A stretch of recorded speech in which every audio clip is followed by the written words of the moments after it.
o'zi? Telegramdan kanalingizdan, Instagramdan videolaringizni ko'rib, Aeroport Vnuka birinchi etajda tog'lar umuman yo'q. Soatimiz 18:38 da hech kim yo'q birinchi etajda. Bugun 29-iyun kechki kungi holat. Mana 29-iyun bugun Xudo xolasa kutib oldik a, hoji? Instagramdan bizni ko'rib, qildim akani ko'rib. gap yo'q. Xudo xolasa bemalol hozir chiroyli qilib kuzatib boramiz. Toshkentga Xudo xolasa. Hoji nimaga?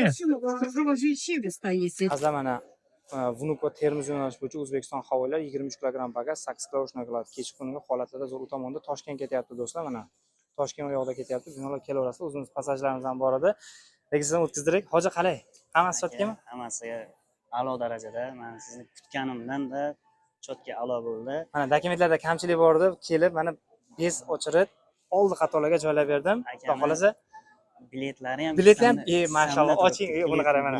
biletlari ham turibdi ekan. Xudo xolasa gap yo'q. Xudo xolasa qani ketdingmi ajdazalga? Azizdoshlar mana mana shundan registratsiyadan ochirga turmasdan o'tkazdirib olib kirib ketyapsiz. Bemalol ketdi yuring bo'lmasa. Azizlar, O'zbekistonga Rossiyadan qancha pul olib ketish mumkin? Mana hozir sizlarga aytamanki, $100 kam bir pachka olib ketsalar bo'ladi. Rublda 600 ming, 700 ming rubl olib ketsalaring bo'ladi. Aeroport Vnukoda turibmiz. Xudo xolasa ajdazal kirib ketyapti. Hoji, sizga oq yo'l. Rahmat kattajon. Xudo xolasa kelishda ham sizdan olaman. Xudo xolasa men ketaman endi. Xizmatlar ma'qulmi? Ma'qul aka. Biletni Instagramdan ko'rib olasizmi? Qayerdan ko'rib olgansiz o'zi? Telegramdan kanalingizdan, Instagramdan videolaringizni ko'rib, bir-ikki marta videolaringizni ko'rdim, bir-ikkita odamlar tashladi. Keyin Telegram, Cheers Telegram kanalini topib, nomeringizni topib, xudo xolasa men bugun kunga rizqimiz yozilgan ekan, xudo xolasa mana ajanazaga kirib ketaman. Gap yo'q.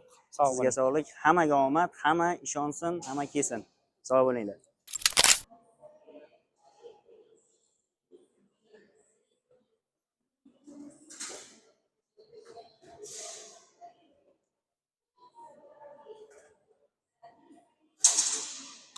Shunaqlar shu uchun Ronaldo olib keldi.